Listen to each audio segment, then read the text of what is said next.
성인이 되면 더 함께할 시간 없을 텐데 지금이라도 조금 더 시간을 갖고 싶은 제 마음, 이건 욕심일까요? 가족들과 함께하고 싶은 마음은 누구나 다 갖고 있는 마음.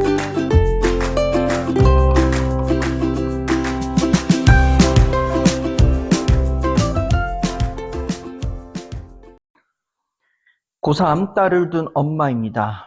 요즘 딸과 자주 부딪힙니다. 저는 가족끼리 일주일에 한 번이라도 저녁을 함께 먹는 게 자연스럽다고 생각합니다.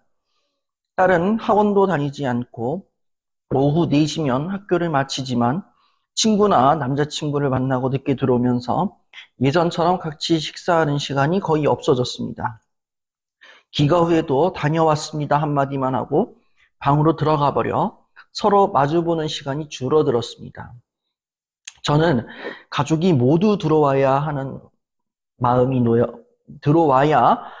놓여 잠을 청할 수 있는데 딸은 왜 기다리느냐며 제가 유별나다고 말합니다. 친구 부모님들은 그렇지 않다고도 하고요. 제가 자란 환경에서는 가족이 함께 시간을 보내는 게 당연했고 그래서 저도 자연스럽게 살아왔습니다. 그런데 요즘 딸의 반응을 보면 제가 지나치게 구속하는 엄마처럼 보이는 걸까 고민이 됩니다. 성인이 되면 더 함께할 시간 없을 텐데 지금이라도 조금 더 시간을 갖고 싶은 제 마음, 이건 욕심일까요? 라는 사연입니다. 결론부터 말씀드린다면 욕심은 아니다 라고 말씀을 드릴게요. 가족들과 함께 하고 싶은 마음은 누구나 다 갖고 있는 마음인데 뭐가 욕심이에요. 나는 내 가족들이랑 함께 시간 보내고 싶어. 그런 사람들은 뭐 욕심쟁이고 뭐 고집쟁입니까? 그건 아니죠. 근데 사실 요거는 고집, 욕심이라기보다는 이 이해의 차이인 것 같아요. 이해의 차이. 여기서 말하는 이해의 차이는 뭐냐? 이제 부모님이 딸을 너무 이해를 안 해준다, 조금 더 이해해 줄 생각 없냐, 이런 의도가 아니라, 이제 내 관점에서도 조금 이해를 구하고, 이 자녀의 관점에서도 좀 이해를 구할 수 있는 그러한 시각을 좀 봐야 된다라는 거죠. 이 차이는 뭐냐면은, 이제 어머니들이, 우리 부모님들 세대, 이 사연을 보내주신 분이라고 봐야겠죠? 이 어머니 세대들은 사실 가족 개념이 굉장히 강해요. 가족의 개념이 굉장히 강해요. 패밀리즘이 정말 심합니다. 그래서 우리 가족, 우리 아버지, 우리 어머니, 우리 남편, 우리 아들, 우리 딸, 요런 게 이제 강하단 말이에요. 내 딸, 나의 아들, 나의 남편이 아니라 우리예요. 우리. our. 맞나요? our. 그러한 개념이 좀 이제 강하다 보니까 이제 가족들과 함께 하는 게 당연하게 여겨졌고 그때 이제 자존감이라는 개념이 없었던 때에 자아의 개념이 전혀 우리가 듣지 못했던 때가 있었어요. 그때에는 이제 우리 가족이 잘 먹고 잘 사는 게 곧 나의 자존감이었고 나의 자아였어. 그리고 우리 가족이 이제 내 건강이었고 내 자아였고 내 자존감이었던 시기예요. 그 시기에 자라오신 부모님들은 가족과 함께 하는 게 당연한 거고 가족과 시간을 보내는 게 당연한 거고 그리고 모든 게 공동체로 연결이 되어 있는 게 당연한 거예요. 그런 부분에서 부모님의 입장은 충분히 이해가 됩니다. 내가 공동체주의적으로 살아왔기 때문에, 가족적인 분위기가 맞겠죠? 항시 가족이 함께 하는 상황 가운데서 지내왔고, 그리고 가족이랑 이제 함께 자라고 온 시간들이 많이 있기 때문에 지금도 나는 결혼해서도 우리 가족이 우리랑 가족이 시간을 보내는 게 맞다고 생각해. 이런 경우, 이런 부분들이 있는 거죠. 근데 예외의 부분들도 좀 있긴 해요. 이 부모님들 세계 중에서, 나는 이제 가족이 지긋지긋해. 이제 나만의 시간을 갖고 싶어. 하는 부분들이 있어요. 이분들은 어떤 분들이냐? 가족적인 분위기에서 살았지만, 이 가족들이 이제 너무 많아. 그런 분들 있잖아요. 이제 뭐, 한 집안에 뭐, 이제 3, 4세대, 막 5세대 걸쳐가지고, 막 이제, 그런 분들 집안에서 살아온 분들 있잖아요. 예. 뭐 이제 그 집의 대문을 열었더니 이쪽 집에 이제 큰아버지 집이었고, 뭐 여기 이제, 할아버지 계신 방이었고, 그 방 문을 또 여니까 이제 증조 할아버지가 계셨고, 이쪽 옆집은 이제 뭐 사돈의 팔촌 집안 뭐 이렇게 막, 이제 저녁 먹을 때 되면은 뭐 이제 이제 그 상 하나 까는 것도 이제 뭐 안 돼가지고 이제 막 상 세네 개 깔고 막 저녁 때 되면은 뭐 이제 가족들이 막 20명, 30명 대가족으로 모였고, 그런 집안들 있었잖아요. 그죠? 그런 집안에서 자라신 분들은 가족들이 지긋지긋하다고 막, 나는 지긋지긋해. 나만의 시간을 갖고 싶어. 이제 그런 것들, 그러잖아요. 그렇게 해가지고 결혼해가지고, 이제 가족여행 가지. 이제 그러면은 이제, 우리끼리 가자, 우리끼리. 5명도 너무 많아. 아버님, 어머님 모시고, 시누이 모시고, 난 안 돼. 벌써부터 머리가 터질 것 같아. 이런 분들 있습니다. 예, 압니다. 예, 페밀리즘에 굉장한 구속당하고 사신 분들 많아요. 하여튼, 우리 어머니 세대들, 부모님 세대들은 이 페밀리즘이라는 강력한 그 울타리 안에서 구속 아닌 구속을 받아오셨기 때문에, 그렇게 해서 이게 지금의 시간까지도 영향을 끼치는 거예요. 지금의 시간에 영향 끼쳐서 나는 우리 가족들이랑 시간을 보내오면서 살아왔기 때문에, 그게 당연한 것처럼 여겨졌기 때문에 지금도 결혼한 내 남편 일주일에 한 번씩 나랑 밥 먹어야 돼. 내 딸도 나랑 일주일에 한 번씩 밥 먹어야 돼. 무조건 일주일에 한 번씩 우리 가족은 함께 시간을 보내면서 밥을 먹는다. 알겠냐? 기다려. 이렇게 가는 범주인 거죠. 근데 딸의 입장에선 또 그게 아닌 거예요. 딸의 입장에선 그게 아닌 거예요. 딸은 어찌 보면은 이제 두 가지의 요인이 있는 거예요. 이제 딸은 이제 본격적으로 자존감에 대해서, 본격적으로 이제 자아를 형성하는 데 있어서 이제 주도권을 이제 내가 이관을 받은 거예요. 이제 사춘기 이전까지는 내가 엄마를 통해서 내 세계가 만들어졌고, 엄마를 통해서 이제 사회학습이 되었다면은, 이제는 내 눈으로 사회학습을 하고, 내가 이제 사회학습을 한 걸 통해서 내 우주를 빚어가는 거예요. 지금 그 자아를 이제 형성해 가고 있는 그 과정이에요.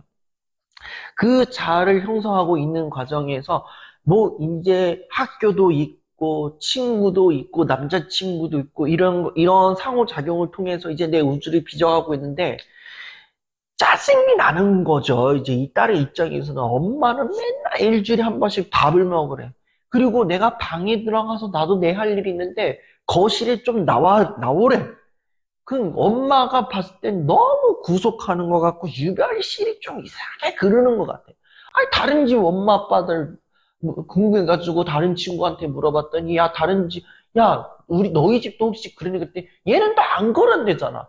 왜 우리 엄마만 유난이야. 이런 시츄에이션인 거죠. 그 부분에서 이제 차이가 나는 거예요. 이제 딸의 입장에서는 이제 그런 게 있어요. 이제 이 엄마 입장에서 얘가 이제 막 그만해, 이제 나도 다 크네. 그러면 이제 엄마 입장에 네가 머리만 컸지, 네가 지금 뭐 다 크긴 다 커있지 집에, 막 이럴 수도 있는 거예요. 근데 이제 그걸 아셔야 되는 게 뭐냐, 이제 사춘기 시기가 시작이 되면요, 이제 이 아이는 이제 슬슬 정서적으로 독립을 할 준비를 합니다. 지금 이 단계를 밟고 있는. 자, 요즘 이게 있는 게 뭐냐면은, 자, 옛날의 이 독립 단계와 지금의 독립 단계를 조금 조금 좀 다르게 생각해야 되는 게 뭐냐면은, 옛날에는 이제 좀, 먹고 살만하고, 그리고 뭐 이제, 뭐 어느 정도, 뭐 크게, 어, 고심해야 될 부분들도 없고, 뭐 만약에 그러한 고심해야 될 부분, 뭐 이제 크고 작은 과업을 넘어갈 때 고민해야 될 부분들이 있다면, 일단 넘어가고 고민해보지, 이런 주의였다 보니까, 독립을 하게 될 때, 일단은 경제적으로 독립을 하고, 그 다음에 정서적으로 독립을 하고, 그 다음에 이제 분리가 진행된단 말이에요. 분리를 한단 말이에요. 이제 엄마와 자녀가 이제 별개의 공간으로서 이제 분리를 하게 되는 과정인데, 지금은 좀 약간 다른 건 뭐냐? 지금은 전반적으로 보면 먹고 살기 어렵다, 어렵다. 그러니까 얘네들이 경제적으로 독립을 안 해. 어, 경제적으로 독립을 안 해요. 그럼 뭐 먼저 독립을 해? 정서적인 독립을 먼저 하는 거예요. 이제 엄마의 세계는 엄마의 세계고 내 세계는 내 세계야. 이제 엄마가 그려준 사회에서 벗어나서 이제 내가 그려가는 사회에서 나는 벗어날 거야. 이제 그려나갈 거야. 그러면 이제 정서적인 이제 독립을 먼저 시작을 합니다. 그리고 이제 경제적인 독립을 해요. 근데 이 경제적인 독립이 이루어지는 사람들이 지금 그렇게 많지는 않아요. 아직도 여전히 부모님에게 경제적인 독립이 안 된 채로 살아가고 있는 청년들, 젊은 친구들이 좀 많아요. 그렇다고 해가지고 이놈의 새끼들이 아주 그냥 경제적으로 독립을 해야 되는데 이 새끼들이 아직도 부모의 손 벌리고 살고 있으려는 씨앙놈 새끼들이 이렇게 볼 게 아니에요. 시대가 바뀌었어요. 시대가 바뀌었고 지금 그만큼 시대가 또 어렵잖아요. 그러니까 이제 그걸 염두에 둬야 되는 거야. 시대가 어려우다 보니까 경제적으로 독립을 뒤늦게 해요. 경제적으로 뒤늦게 독립을 하는데 이제 그 경제적으로 독립을 하는 시기가 사실 굉장히 부모님 세대를 비교해 봤을 때는 굉장히 느려요. 경제적으로 독립해서 제대로 산다 손 쳤을 때 뭐 빨라야 뭐 30대 중후반이고 늦어야 40대 초란 말이에요. 그 뭐 아직까지 그때까지도 이제 뭐 부모님의 경제적인 부분에서 이제 의존을 해서 사는 사람들이란 말이죠. 그리고 나서 이제 독립을 하는 건데 경제적으로 독립하고 이제 본격적으로 분리되는 것도 그 중간 과정이 쉽지 않아요. 이제 이 인생에서 이제 크고 작은 과업들을 이제 넘어가야 되는데 저도 그렇지만 굉장히 생각이 많아요. 이거를 넘어가야 되는데 어떻게 넘어가지? 넘어가는 게 맞을까? 아닐까? 하다가 못 넘어가는 경우들이 많아요. 못 넘어가더라고요.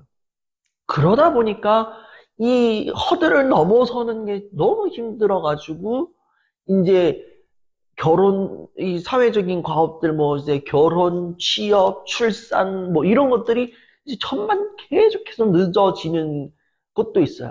이것도 작용하는 거예요. 이제 넘어갈까 말까 이것도 있지만 내가 어느 정도 전반적인 준비가 다 되어 있어야 된다는 전제도 깔려 있는 거야.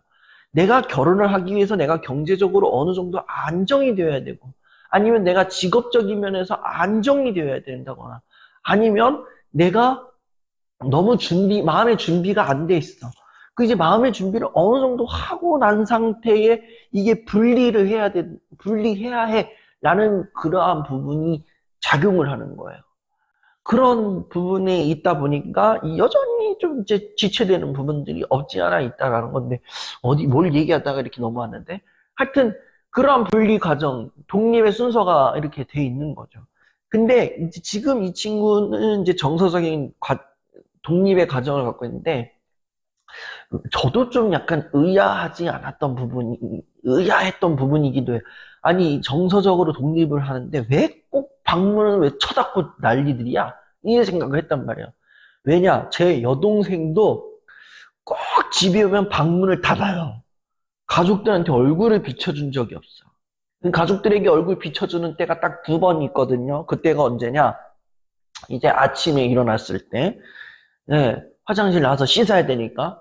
그렇다고 얘가 뭐 벽을 뚫어가지고 지구방이랑 화장실이랑 연결을 안 해놓는 이상, 그때 한 번. 그리고 2번째, 이제 얘가 이제 저녁에 이제 이제 집에 와요. 저녁에 집에 와가지고 이제 방문을 닫는데, 얘가 방문을 닫고 뭐 하는 게 없어요, 사실. 하는 게 없어. 이제 그냥 잠만 쳐자, 저녁에. 그러고 있다가 이제 문 열고 나오는 때가 언제냐? 지 배고플 때. 저녁을 안 먹고 잤으니까 이제 늦은 밤에 깨가지고 나 배고파. 요때 이제 얘가 얼굴을 들이미는 거예요. 그건 이해를 못했어요. 처음에는. 저 가시네가 뭔 날이지? 이런 생각을 했단 말이죠. 근데 정서적인 독립과정에서의 이 방문을 열고 닫는 의미가 굉장히 중요한 게 뭐냐면은 여기에서 충전을 얻고 싶은 거야. 충전. 내가 이제 나갔다가 들어왔어. 집이 안정적인 공간인 건 맞아요. 불안전한 사회라는 공간에서 내가 너무 불안전한 상황에 있었어.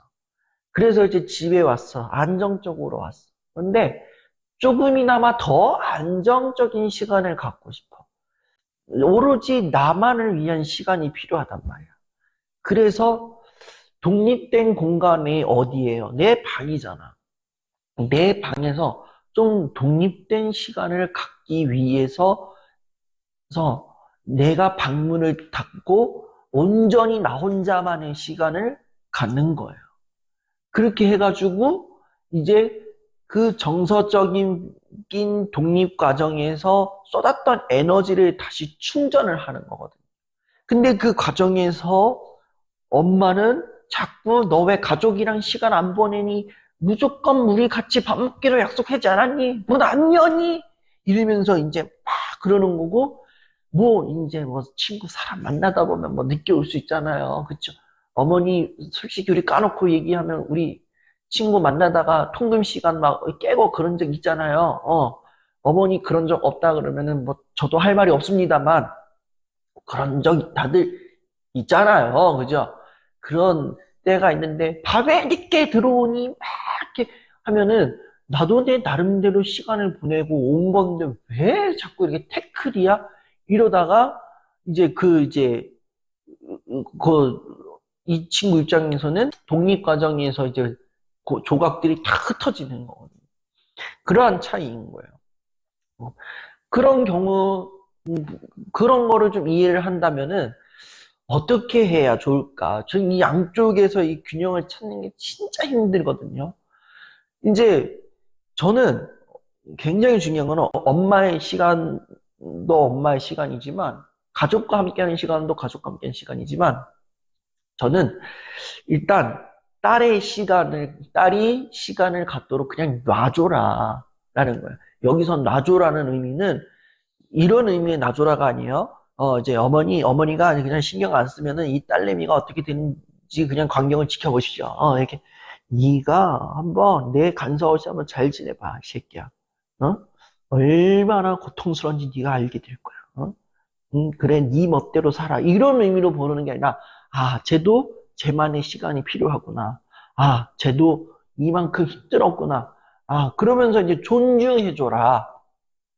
그러면서 옆에서 그 아이를 한 팔 간격 좀 두고, 한 팔 간격 이상 좀 두고 지켜봐라. 이런 의미인 겁니다. 그런 의미에서 조금 아이의 시간을 너무 구속하지 말고 놔줘라. 이게 지나친 구속이 때로는 엄마 본인을 또 힘들게 할 수 있거든요. 그러니까 구속하지 말고 조금 허용해줘라.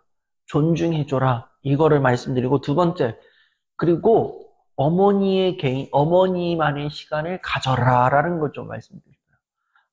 딸이 개인의 시간을 갖고 있고 어머니가 딸에게 쏟은 시간만큼 어머니도 어머니만의 시간을 가지면 좋겠다라는 생각을 합니다. 뭐 무조건 가족들이랑 밥 먹어야 돼 이런 거에 너무 얽매이면 어머니도 좀 약간 스트레스일 것 같아요. 한 번쯤은 이제 왜 나 혼자서 뭐 밥을 먹어도 되고 나 혼자 뭐 이제 식사를 이제 밥 먹어도 되고 또 때로는 뭐 이제 남편한테 이제 가가지고 남편분이랑 같이 식사하면서 남편한테다가 네가 카드 긁어라 그러면서 좀 비싼 거 좀 먹어보고 그런 시간을 가져보는 게 어떨까. 뭐 때로는 어머니만의 시간을 딸에게 쏟은 시간 일부를 조금 어머니 본인만의 시간을 가져보는 게 어떨까. 그런 생각을 하게 됩니다. 그래서,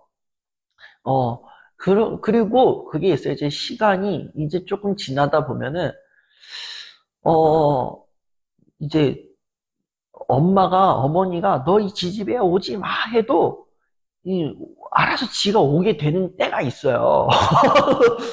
나이 30 먹고 이걸 어떻게 알아먹는지 모르겠는데, 그러한 때가 있는데, 그러한 그런 때에 그냥 하나의 추억을 남기는 게 나아요. 억지로 막 이렇게 시간 조율하고 맞추고 그렇게 하면은 이게 추억이 아니라 하나의 스트레스거든요. 근데 자연스럽게 뭐가 이게 시간이 맞아 떨어지는 때가 있어요. 함께하는 시간이 맞아 떨어지는 때가 있는데, 그때를 하나의 추억의 시간을 가지고 마음껏 추억 쌓아라. 그 시간에 이렇게 추억을 쌓으면서 가족의 시간을 보내는 게 낫지 않을까 싶습니다. 뭐, 전 그렇게 생각해요. 가족과 함께 시간을 보낸다고 해서,